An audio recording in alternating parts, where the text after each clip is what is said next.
Welcome to the Deep Dive, where we take a stack of compelling information and unearth the most potent insights just for you. That's right. Today, we're plunging into a story unfolding right now in the heart of India's democratic landscape, specifically within the state of Bihar. We're talking about incredibly serious allegations that are really shaking the very foundation of voter rights.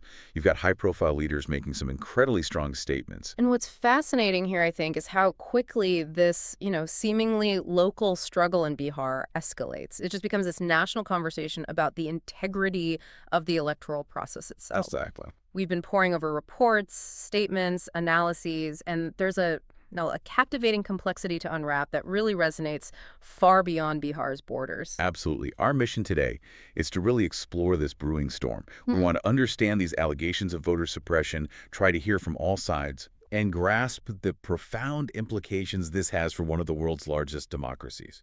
So settle in, because you're about to get a shortcut to being well-informed on a topic that's, frankly, much bigger than it first appears. Okay.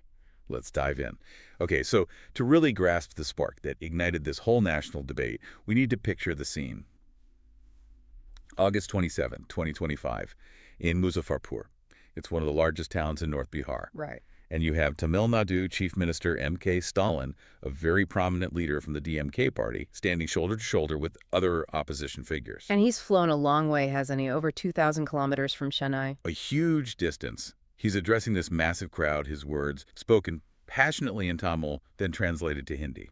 They're a mix of, well, fiery rhetoric and some powerful historical references. And this isn't just some standalone local protest, right? It's a part of a much larger movement. Stalin was joining the Voter Adhikar Yatra, which translates to Voters' Rights March. Right, the Voters' Rights March. Yeah, this really ambitious 16-day, 1,300-kilometer journey. It began back on August 17th in Sasaram, Bihar, and it's set to wrap up in Patna on September 1st. So a really significant mobilization. Definitely. It's clearly a symbolic stand explicitly against what these opposition leaders are calling a deliberate attempt to undermine the democratic process itself. And here's where it gets really interesting. Yeah. Stalin, well, he didn't mince words at all. No, he didn't. He called the alleged deletion of millions of names from Bihar's electoral rolls worse than terrorism. Think about that phrase for a moment. Worse than terrorism. That's incredibly strong language. It really is. He argued that stripping citizens of their right to vote is essentially a direct attack on the soul of democracy. And he drew on Bihar's own legacy, as a cradle of democratic movements. He referenced Loknayak Jayaprakash Narayan's total revolution back in the 1970s. Right, JP's movement, a pivotal moment. Exactly. A huge touchstone for democratic rights in India. And he painted a pretty stark picture, didn't he? Accusing the ruling BJP-led National Democratic Alliance, the NDA, of manipulating the system. Yeah, he went further. He said they turned the Election Commission of India, the ECI, into a remote-controlled puppet. Wow. He even used the phrase massacre of democracy to describe the alleged scale of these voter deletions. He mentioned something like 6.5 million names. Which brings us to the core question, really. What exactly are these deletions, and why are they causing such a firestorm that a leader would fly thousands of kilometers to protest? That's the crux of it. So what are we actually talking about here? At the heart of this controversy is the ECI's Special Intensive Revision, or SIR, of Bihar's electoral rolls. Okay, the SIR. Yes. This exercise, we're told, resulted in the removal of approximately 65 lakh names, that's 6.5 million, from a draft electoral roll that had about 7.24 crore voters, so 72.4 million. That's a significant percentage. It is. Now, the ECI explains these deletions by citing reasons like death that accounted for 22 lakh names, or 2.2 million. Permanent migration out of Bihar that was cited for 36 lakh names, 3.6 million. Right. And duplicate entries, around 7 lakh names, or 700,000, they maintained this was, essential housekeeping for accuracy to keep the voter list clean. But the opposition, specifically the NDA bloc, that's the coalition, including Congress, RJD, DMK, and others, they see this very, very differently. How so? Well, they allege the process wasn't transparent, it wasn't fair. They claim it disproportionately targets marginalized communities, particularly Muslims in Bihar's border districts, Huh. who are often seen as, less likely to vote for the BJP. So they see this as a calculated A move. political move. Essentially, yeah. A way to tilt the upcoming Bihar Assembly elections in favor of the NDA. It's a very serious accusation, basically saying it's deliberate disenfranchisement, questioning the ECI's official reasons. And it's easy to get lost in that huge number, 6.5 million names. Yeah. But what does it mean for individuals? That's a really important point, because behind the numbers are actual people. We've heard stories, right?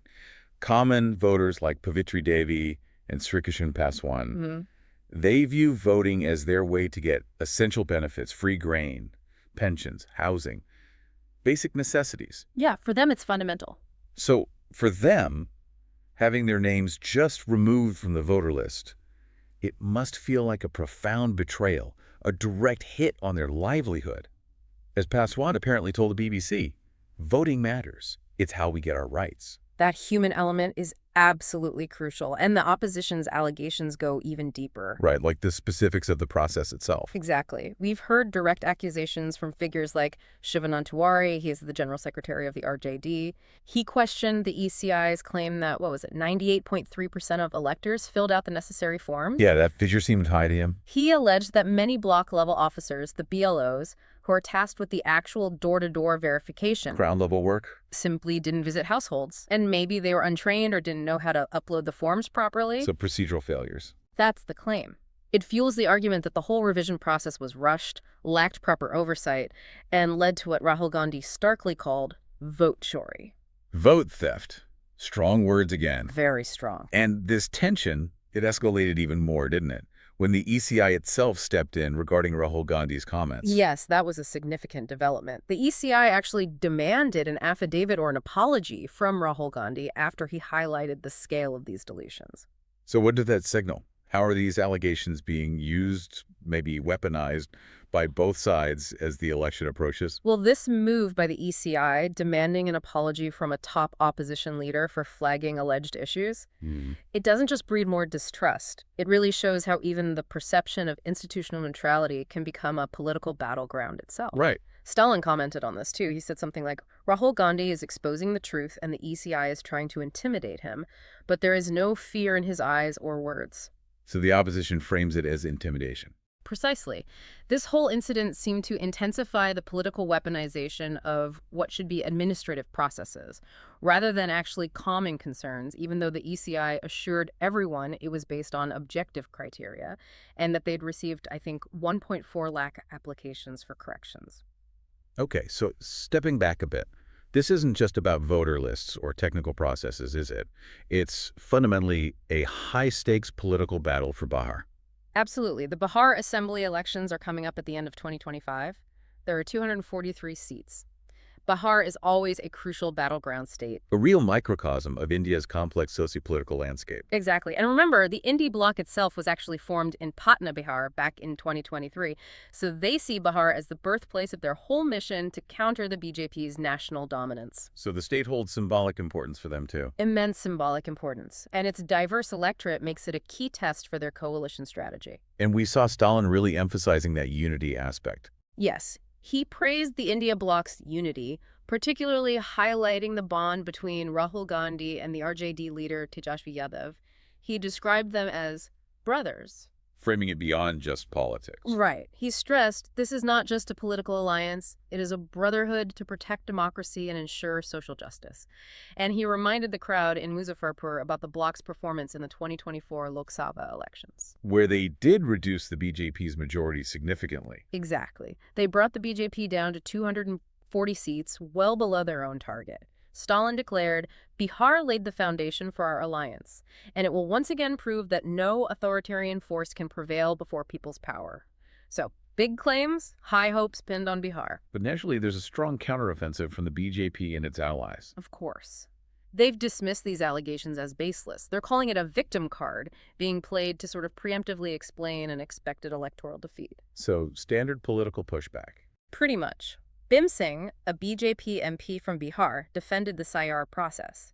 He asserted it was necessary to remove non-citizens, specifically mentioning Rohingya and Bangladeshi settlers, stating, only Indian citizens have the right to vote. Okay. And Niraj Kumar Singh, who's a legislator from the JDU, an ally of the BJP, simply stated that the ECI was just correcting errors like duplicate names. Pretty straightforward denial. But the BJP didn't just deny, did they? They also went on the offensive against Stalin himself. Yes, that was a fascinating tactic. It shows how skillfully things like historical grievances and regional pride can be, well, weaponized in this kind of national debate. What happened there? K. Annamalai, who leads the BJP in Tamil Nadu, accused the DMK of hypocrisy.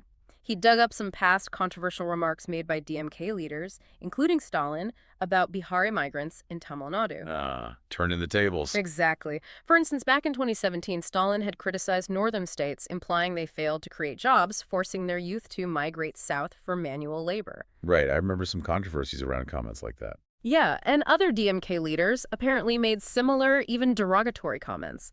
So Annamalai challenged Stalin, saying, "Why don't you repeat those remarks now, here in Bihar?" He accused Stalin of insulting Bihar's pride and Swabhaman, its self-respect. That's clever politics. It is. It shows how even a seemingly national issue like voter rights can be instantly reframed through the lens of local identity politics. It forces a leader onto the defensive about past statements on their home turf, effectively shifting the focus of the narrative, at least for a moment. So, bringing it all together, what does this mean for you, our listener, and maybe for India as a whole?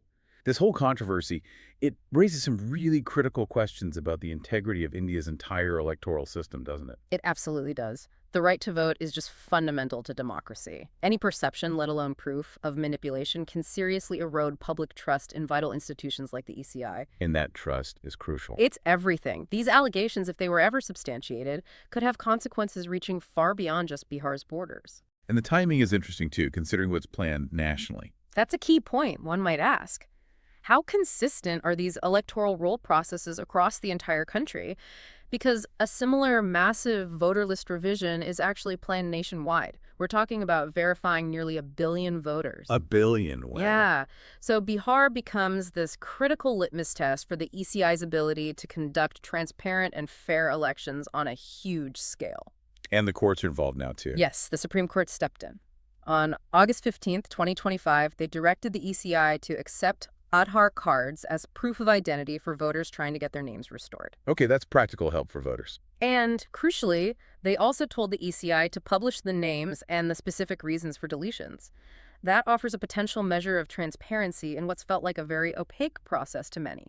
It must be such a delicate balance for an institution like the ECI, trying to maintain public trust while navigating these intense political accusations and demands for more transparency. It's an incredibly difficult position.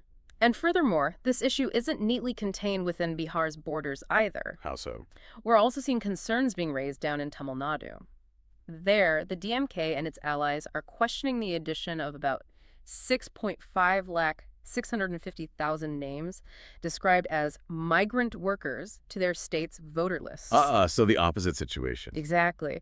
Congress leader P. Chidambaram pointed this out, criticizing it as inconsistent with the ECI's actions in Bihar. It highlights the seeming contradiction, removing names in one state allegedly due to migration while adding potentially migrant names in another. Which raises broader questions. It really does. It sparks a wider debate about the consistency and fairness of electoral processes across different states, and maybe about the balance of power between the central government and the states. It emphasizes just how interconnected all these electoral processes are nationwide. This deep dive into Bihar's ballot battle, it really shows it's far more than just a regional political fight. Much more. It feels like a test of India's democratic resilience, a real clash of powerful narratives, and it's a profound demonstration of that intricate dance between voter rights, political ambition, and institutional trust. Yeah, it lays bare the core mechanics and potential frailties of maintaining a democratic society. And the Voter Adhikar Yatra, mixing that grassroots activism with high-profile political leadership, it's undeniably pushed this issue right to the forefront of the national conversation. No ignoring it now. Definitely not. The road ahead looks challenging for everyone involved, and the implications for Indian democracy, well, they're profound. This could potentially shape how electoral processes are conducted across the country in the future. And as Stalin pledged he'd return to Bihar for the India bloc's victory celebration. Well, the stage is certainly set for a showdown that could really redefine the contours of Indian politics. The stakes are incredibly high. But for you, our listener, perhaps here's a thought to carry with you. In this world, just flooded with information, really understanding the details, the nuances of how voting lists are managed, and the kinds of allegations that can spring up around that management, Yeah, it truly unveils the fragile yet incredibly powerful machinery that upholds democracy. it does. It makes you wonder, doesn't it, how closely we should all be watching these kinds of processes wherever they unfold. Indeed. Your right to be informed and to understand these critical moments is really what we hope to empower here. Thanks for joining us on this deep dive. We'll be here again soon, ready to unpack more fascinating stories just for you.